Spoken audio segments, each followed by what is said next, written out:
Welcome to Hatch and Hyde's BBC School News Report. My name is Tom. And my name is Sarah. Today, Hatch End High School students have spent the day writing articles, recording interviews, and editing some exciting projects. Some of these topics include mental health, grammar schools, sports, social media, anti-bullying, entertainment, and much, much more. Here is our first report by 3 Year 11s, Veronica, Adi and Claire, about mental health.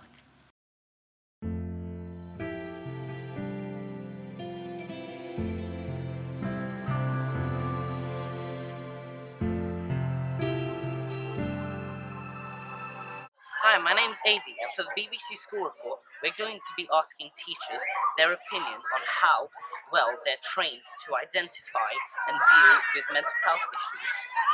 We're going to be asking Miss Powell today what her opinion is, and a few questions. What do you think of teachers being trained to identify mental health? I think it's essential that people know about mental health because the statistics at the moment is that 1 in 4 people suffer with mental health problems. It is a huge, huge issue, and it's being more and more identified in schools. That's good to know. And do you think teachers are trained sufficiently to identify? Yes, we have specialists in our school, so we have designated people who are trained. They're trained in counselling and they're trained in certain therapeutic measures to identify signs of mental health. We also work closely with the SEND department, and we have a lot of information that comes through to us from primary school. Thank you, ma'am. Thank you very much. Pleasure. It was very interesting listening to your... Thank you for asking me. Hi again, I'm here with Miss Abrams, and I plan to ask her some questions on mental health like we previously did with Miss Powell. Hi, ma'am. Hello. How are you today? Very well, thank you. Okay. How prepared do you think schools are to combat mental health in students that may potentially be affected by it? I don't know that we are superbly prepared, in as much as we have school counsellors, we have learning mentors, and I suppose we have some staff who have experienced dealing in terms of mental health. Yeah. But equally, I suppose we have the provisions to refer people. Okay. If we have serious concerns. Equally, we could send students up to A&E at Northwick Park if we had worries, concerns about them. Yeah. Well, thank you for your time, ma'am. Thank you. Of people affected by mental health includes all walks of life, but with additional pressure of exams and teenage life, teenagers are in large percentage. Likely, we have teachers that have the training required to help students cope. We can rest assured that no student shall be overlooked. I'm Veronica Kainska, and this is BBC School News. A new budget of £320 million has been set to create 70,000 places for people in grammar schools. However, it's been revealed not to be as simple as it seems. This was proposed by Theresa May and her Education Secretary Justine Greening, and with the support of the Conservatives. However, it's been revealed that only 13,000 pupils will be funded, and a quarter of the original prediction. The Conservatives believe it will increase social mobility. However, many teachers disagree with this idea, as there is no evidence to support it. Some head teachers believe it would decrease social mobility, as it would put more stress on less privileged children to compete. We have interviewed Sue Maguire, head teacher of Hatch End High School, for further insight. Good afternoon, ma'am. Thank you for agreeing to talk to us today. We feel strongly about this topic and thought it would be a good chance to talk about it. Okay, well, thank you for asking me to talk to you. It's a real pleasure to be able to talk to my students at any time, but I appreciate this is a topic that you feel very strongly about. Our first question is, what are your thoughts on grammar schools in general? Where would you like me to start? Grammar schools have been in the news a lot lately, as we know. The government have got very clear ideas that they feel they aid or advance social mobility. I couldn't disagree more. My thoughts about the existing grammar schools that are here are, I'm sure they're very good.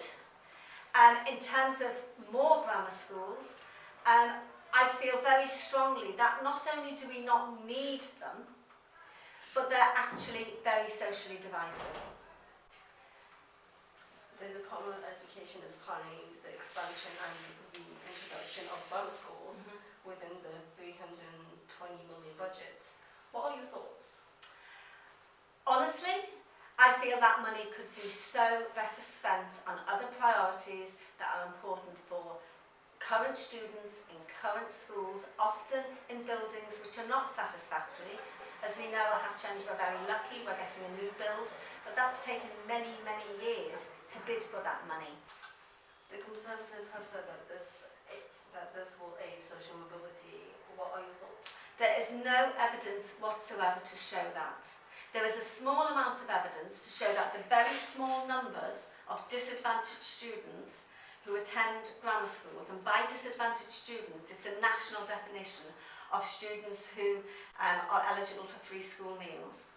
Very small number are seen to perform reasonably in the grammar schools. All of the evidence, even from some of the government experts, shows that they will actually hinder social mobility. 320 million we spent on instead. I've mentioned buildings already. I think there is a real issue where some fantastic schools and their teachers and students are having to deal with buildings which are not fit for 21st century education. I think there is a real argument that the government are actually cutting funding in schools. So whilst they may say they're not, actually the funding that is going in per pupil is less than it used to be. And therefore, we don't need the grammar schools, and therefore I would be using that money to improve the education facilities, making classes smaller where necessary, having extra interventions on for students who are falling behind. Thank you very much. No, thank you, it's a pleasure. Good afternoon, my name is Renee, this is Ileana, and today we'll be talking about the Trump travel ban. Earlier this morning, Trump's travel ban was blocked by a Hawaiian judge only hours before it was due to begin. The ban was put in place to avoid countries of concern, such as Somalia, Iraq, and 5 other countries. Trump has put this travel ban in place to stop terrorism from entering the US for 90 days. In relation to this, over 3 weeks ago, a British Muslim teacher, Joel Meyer, was denied entry to the US for a school trip. He said that he was made to feel like a criminal. Some people feel that Trump's ban is promoting discrimination and stereotyping somebody based on their ethnicity. This is supported by the declaration of Judge Watson, who also says that the ban would dramatically reduce tourism and prevent foreign students from studying in the US. These are industries that the US profit from. This also promotes Islamophobia, which can fuel terrorist ideologies. Trump stated that he will take it to the Supreme Court and also that he will take it as far as it needs to go. California, New York, and Washington are also taking part in the legal actions against the revised ban.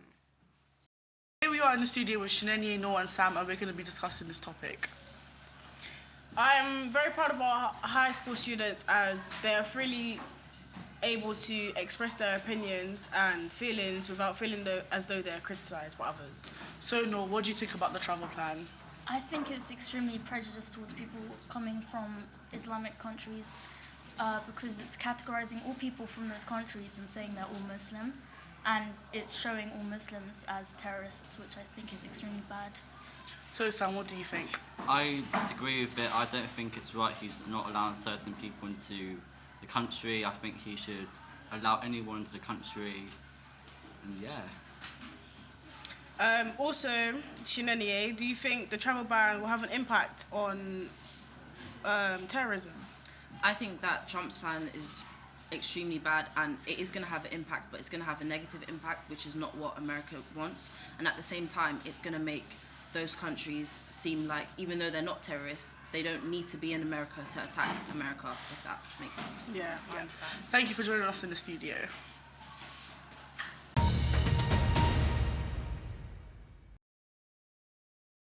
The Scottish referendum is a vote regarding the issue of whether Scotland should gain independence from the UK.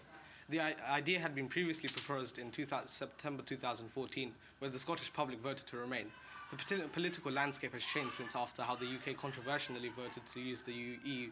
Nicola Sturgeon is organising another Scottish referendum that will result in leaving the UK, which some would say would lead to political repetition. Also, the Chancellor has changed the budget used to fund many services, including the NHS and schools. Scotland, therefore, feel that they too should be able to change the past, and the SNP, led by Sturgeon, are looking for a second referendum as a result.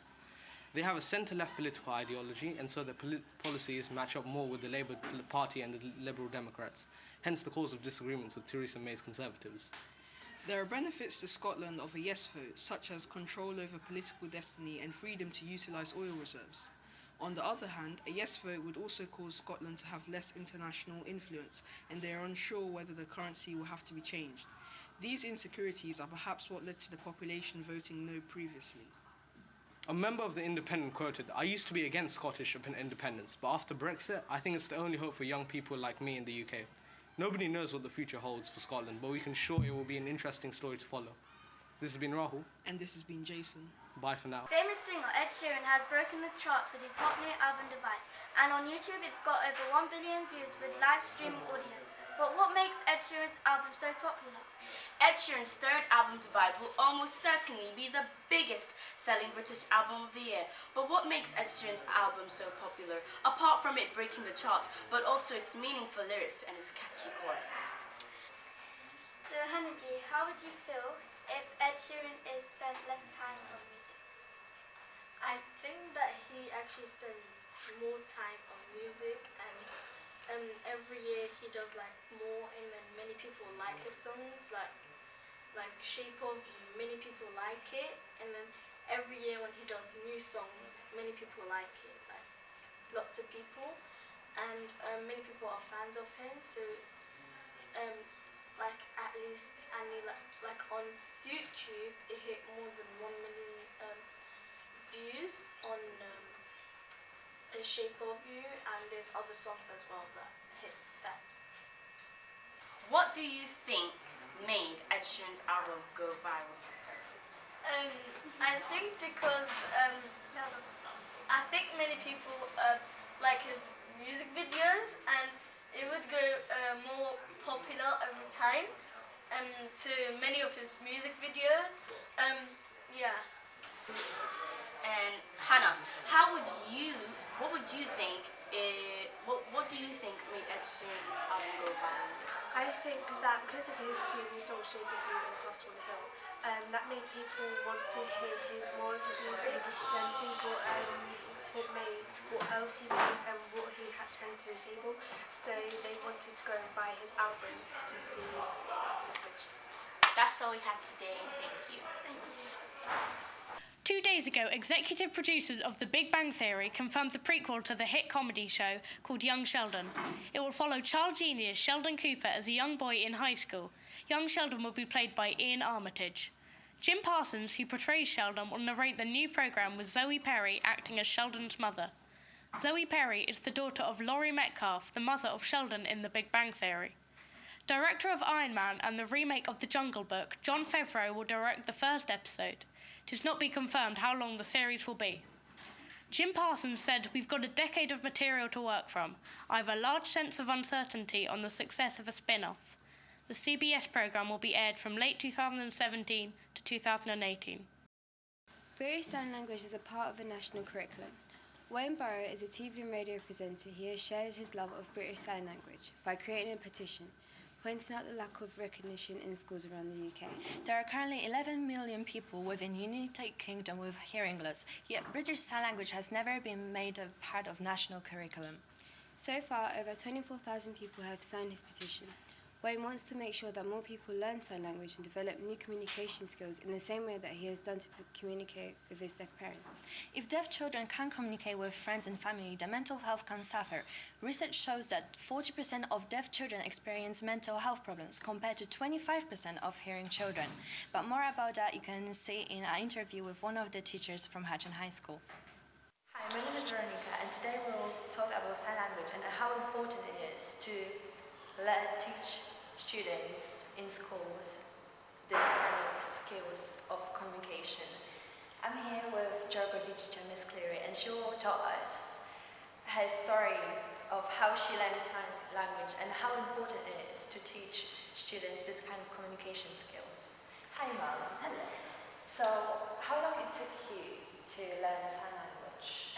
So I started signing 2 years ago because my friend's mum is deaf, and we'd sit down for dinner and she would sit there all by herself and not be able to communicate. So So I started learning 2 years ago at Harrow College. I would go every Tuesday and I would do 2 hours every week. And it was really good because then I could sit with her and talk to her and involve her in the conversations. So you believe that if we teach students sign language, they would kind of help children that are deaf to communicate more and make them feel like they're not outsiders? So do you believe that it will be good to put sign language as a curriculum? Definitely. So at the moment, I feel teaching such a multicultural school with so many different languages, actually BSL is really visual. So anybody can pick it up and everyone is immediately already involved because it really helps aid that communication. It also forces people to make eye contact and all of those soft social skills that it brings of listening to each other, reading body language, reading facial expressions. It's so much more than just a language. Yeah, okay. That is really interesting because I know that our school is doing sign language. And do you think that petition that is going on right now and in BBC News they had spoken about that, do you think there is a possibility of schools to actually put sign language as a curriculum?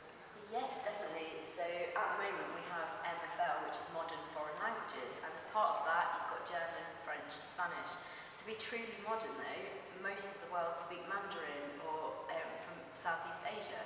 So what is a modern foreign language? It needs to be something that is totally universal. And actually we probably need to start thinking about what languages do we teach and what would be the most useful. And sign language is a brilliant place to start because everyone in every country has people that are hard of hearing, have hearing loss with old age. We study in geography about the impacts of an ageing population. More of us are going to lose our hearing. So the more of us that can sign, it will really just help build up a community vibe. Yeah, because so far the research shows that about 11 million people has hearing loss or hearing problems. And I think while we're doing and learning new skills of communication, we can also build the confidence in ourselves and in others that needs that kind of help that we have. Definitely, and because it's so visual, teaching really helps as well, because when you're learning about new processes and concepts, you can use your hands, you can use your body, and you can communicate in so many different ways other than just using spoken language. Yeah, I believe it's much more easier than learning actual languages because it's all natural, it's movements, and students are really quickly to catch up and learn them. Yeah, I mean, it's really simple words. So writing is that you've got Facebook, running, so it's a lot of just gestures and movements that you would already use. How would you say school? So, thank you, Mum. I'm Veronica Ganiska, and this is BBC News at Hatch End School. Good afternoon, my name is Sarah. And my name is Esther. Here at Hatchenshire School, we believe that we should put back into the community. We like to do this through our anti-bullying scheme. This allows members from all year groups to take part in charity events such as cake sales or fundraisers. They each earn an anti-bullying badge. These anti-bullying campaigners, as they're known, give up their breaks to organise activities, to raise money for charities and to attend weekly meetings. Here is a short film interviewing some of those involved. Welcome, Miss Dennis. Hello. We're here in the very special room 55A where all the anti-bullying magic happens. Can you explain us about the programs that you're doing with the ABCs? Yep, so we hire young people throughout all the year groups in the school. They're interviewed and they can make applications to become anti-bullying ambassadors or anti-bullying campaigners. How do you think this will help the students who are helping out? They're actually, they're not just in school and learning and getting involved in things on a daily basis for young people, they're also putting themselves out to help others and to make sure they're participating in their school community to make sure everyone's getting along. Finally, why did you choose this job? I think I started off working in schools because my son had difficulties. So my son used to bully when he was at school. My daughter used to get bullied. So I became very much involved in the school community where my children went to help my son to not bully and to understand why he was doing it. Yeah, thank you. That's okay, thank you. And now we're going to talk to Hafsa about being an ABC. Okay. So we're here with Hafsa and we're going to be talking to her about her time as an ABC. So first of all, what is your Explain please, what's your job as an ABC? My job as an ABC is to work with teachers and students to help prevent bullying, and we do lots of different group meetings. That's interesting. So, yeah, how long have you been an ABC for? I've been an ABC for about 5 years, since I was in year 8. I signed up because I felt like I wanted to make a difference with the school, because I thought that things could be better for kids who don't have anyone to talk to. And finally, what are you going to do in the future when you're an ABC? In the future, I'd probably still work with younger kids to raise awareness. Thank you very much, Hafsa. As you can see, the ABCs are very busy with various activities. An upcoming event is community litter picking. It's great to see a group of students at Hatch End High School giving back to the community. Thank you for watching. Here is the latest sport headlines from our correspondent, Amar. Good afternoon and welcome to BBC Sport Report at Hatch End High School. My name is Amar and today I'll be covering all the latest sport headlines in the news today. In football, last night Manchester City lost a 2-goal advantage to lose 3-1 against French side Monaco. They previously led 5-3 in what was a thrilling game at the Etihad Stadium. City manager Pep Guardiola took the blame for his side's disappointing performance, saying, "I couldn't convince them to attack." He previously said he would go to Monaco with an attacking mindset. City's defensive woes continue after this shocking defeat. They will look to return to winning ways in their next Premier League game against top-4 rival Liverpool. In other sport news, world tennis number 1 Andy Murray came short in the second round of the BNP Paribas Open against Canadian qualifier Vasek Pospisil. Murray led 4-2 early on, however the Canadian came back to win 6 successive games and went on to win the match 7-5. Pospisil had failed to beat Murray in 5 previous meetings. Murray told the BBC after the game, "It was obviously a disappointing one as I had opportunities in the first set, but I didn't serve well enough." Murray will hope to recover from this disappointing defeat. A Russian doctor has received a life ban from any athletics after the Court of Arbitration for Sport said evidence proved Dr. Sergei Portugalov doped athletes. Last year, it was reported more than 1,000 Russian sportsmen and women benefited from state-sponsored doping. This comes after Russian athletes were banned from athletics until they meet the athletic requirement. My name is Amar, and that's all from the BBC Sports reporting team. Hello, I'm Levi, and I'll be interviewing Mr. Duncan about Gaelic football. What are the rules of Gaelic football? So there's many rules to Gaelic football. It's very like your own football that you play over here, which we call soccer back in Ireland. So the rules that differ is that all players outfield are able to handle the ball. Okay, so when they run with the ball, you have it's like basketball in a way. There's traveling, but you can bounce the ball, okay, which allows you to take 4 steps, but then you have to follow it by a solo, which is when you kick the ball, when you drop the ball down onto your foot and kick it into your hand. Okay. Yeah. Why do Hatchem play Gaelic football? Well, I suppose Hatchem play football because sport in general is a great way to get people out, active, fit, young kids. Another reason would be because, it encourages competition, friendly competition between kids for spots on the team, which I think is really good. Also, it develops friendships, which are really, really good and purposeful in schools as well, I think. So. Do other schools play Gaelic football? Yeah, there is lots of other schools in London that play Gaelic football. It's becoming very popular in primary schools. So St. John's is primary school here in Harrow that play Gaelic football.